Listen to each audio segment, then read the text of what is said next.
On a warm June day in 1959, the Van Houlas took their 4 daughters to Norway Lake Park in the Upper Peninsula of Michigan for a day of fun. Their 3-year-old daughter, Carol, played happily in a large field of the park near a thick tree line. Around 6 p.m., Carol went missing. Within 1 hour, 500 people, helicopters, and search dogs were looking for Carol throughout the entire night. 13 hours later, around 7 a.m. the next day, 2 searchers heard a faint cry.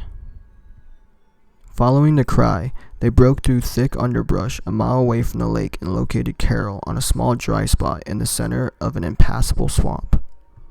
9 months earlier, 4-year-old Kenneth Scott also went missing from the Norway Lake area and was located 2 days later, deceased 15 miles away in higher elevation through the same thick forest and swampy terrain.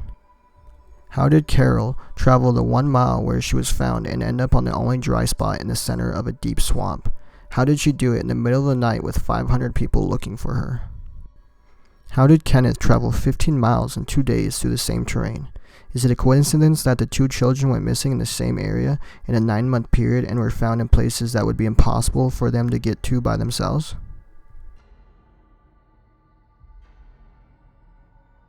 Douglas was on vacation with his extended family on their 13,000-acre private estate near Newcomb, New York. Douglas's relative was a wealthy banker who owned a large 3-story log cabin lodge on the edge of Newcomb Lake. On July 10, 1971, Douglas walked down the pathway leading away from the lodge to meet his uncle for a hike. Concerned about poison oak, his uncle sent him back to the lodge to change into long pants. On his way back, just a few feet from a small bridge, Douglas spoke with another group of kids enjoying the water at a small beach on the lake's edge. That was the last time anyone ever saw Douglas. The search for Douglas was huge, and no cost was spared to find him.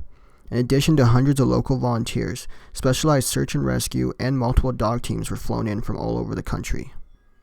At one point, even the military joined the search. Many of the search dogs picked up Douglas's scent and tracked it straight through the woods for 15 miles to a nearby mountain called the High Peaks.